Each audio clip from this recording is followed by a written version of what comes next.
Thank you to all my channel members, including my fan appreciation level members and my contributor level members, for helping support the YouTube channel. Hello, and welcome to my channel.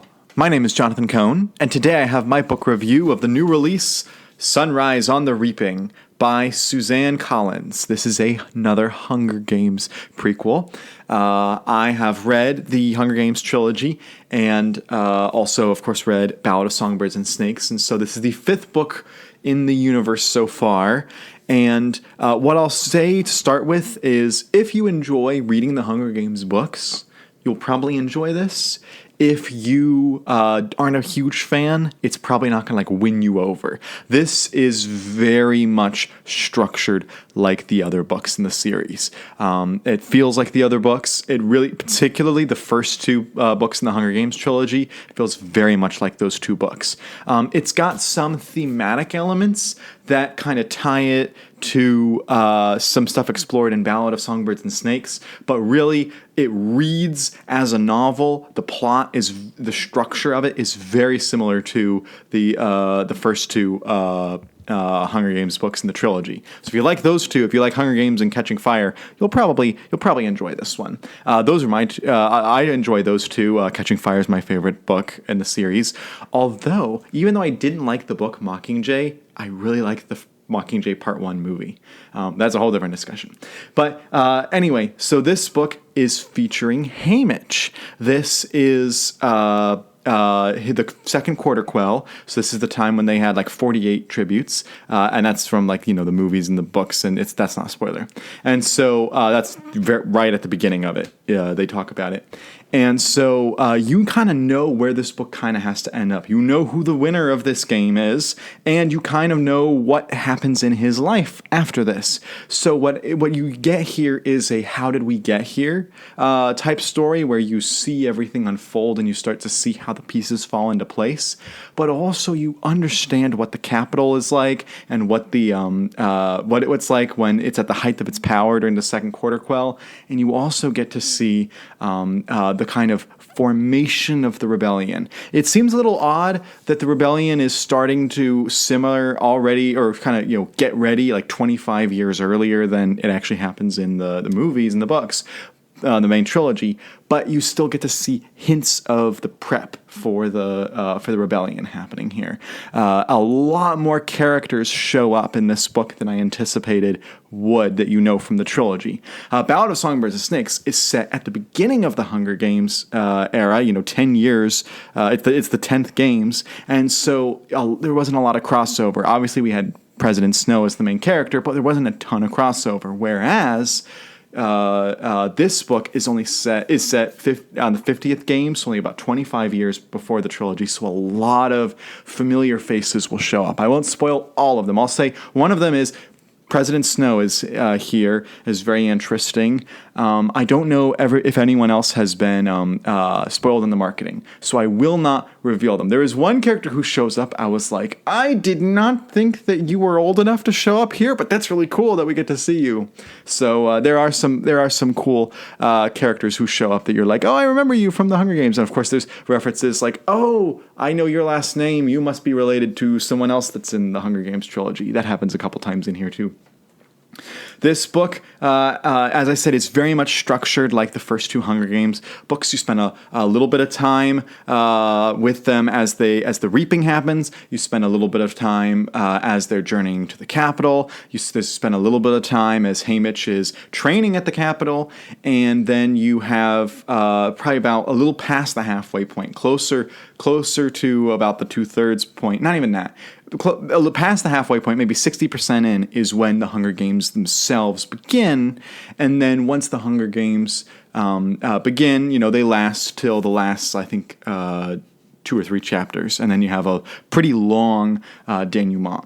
In fact, this book is most like the first two Hunger Games books in the structure at the beginning, and then the structure at the very end of the book really reminded me of the structure in Ballad of Songbirds and Snakes, because that had a really long final act. The final act of Songbirds and Snakes was pretty long, and this one, I wouldn't say it's the final act. I'd say it's a really long denouement. It's a really long denouement. One thing that's caught me off guard with this book was all of the poetry, all the songs, and all the rhymes and stuff in it. The other books had their songs, had their rhymes, had their poetry in them. But this book, especially the second half of the book, is just filled. The last couple chapters are just filled with this poetry. And if you're that type of person that loves it, great. I am not that type of person. I like a good poem every now and again, but that's not why I pick up novels. And so it was so much in the final couple of chapters that I was like, I get it. I get why you're including this. Can you stop now? There was so much in there. And some of it was original, and some of it was just, taking from actual poems and stuff. And I was like, you don't need this much in a novel. You can definitely pare down that. Now, the book itself is about the same length as the first two Hunger Games books, as I mentioned, way shorter than Ballad of Songbirds and Snakes. But it's the length of the average Hunger Games novel, and so it reads with the same type pacing that they do, pretty quick. The events especially things really pick up once you're in the arena and all the battles are happening, and our characters are trying to survive and stuff. I will admit, some of this was kind of obvious. You kind of knew how some of it had to go down. Some of it didn't go exactly as I expected. Basically, what I'll say is that at the beginning of the book, Haymitch does not have a distinct voice. He seems like he's just any other character. It did not feel like that distinct Haymitchness that we get in the Hunger Games trilogy. And by the end of the book, you see hints of that because you see his jadedness a little bit. So she is working towards that. But because of that, it kind of felt like this could have been anyone but Haymitch, like just an original character, and it still probably would have still kind of worked. Now, there is some plot reasons for why it makes sense, and eventually there's logical reasons for why these events lead to him being the way he is later, but just the voice did not feel distinct here. And maybe if there was another book set after this but before the Hunger Games trilogy, his voice would be more distinct. So as a result, it's just kind of like just a bland narrator. It's first person, but it didn't need to be first person. The first person element of it is just not that particularly impressive. And maybe that's people like that because sometimes having a bland main character allows you to put yourself in their steps. But I always viewed Haymitch as being very distinctive, and so it just felt off for that reason. I will say the action is great. There are some really gruesome action scenes in here. The action scenes near the climax of the book were particularly gruesome, and I am just amazed that Suzanne Collins gets away doing this stuff in a YA book. In an adult book, I can get this, but there's some kills in here. There's two at the end that I was like, ooh. The way you describe that is more gruesome than like your typical, and she was shot with an arrow and she bled out. Like it's more gruesome than you'd expect. So I was like, ooh, that's a little intense. I mean, the movies and the books got intense too, but I particularly felt it while reading this one. My favorite part of this book was seeing the political backdrop of the Capitol and the little tidbits of the rebellion forming. In fact, I don't want to reveal everything about the book, but what I'll say is that there is a minor character in this book that I think should have been the main character. I would love to get an entire book that is spanning a long period of time featuring one of the characters that's in here.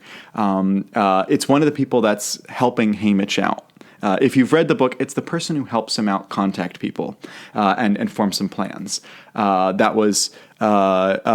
really wish we had more of that character because you're seeing the context of how the stuff against Snow is happening.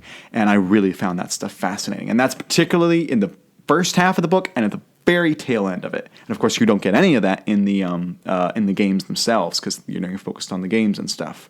So the book is very standard Hunger Games fare. If you enjoy the first two Hunger Games books, you will probably enjoy this one. It didn't stick out. I still think that I would say, Catching Fire is still, I think, the best.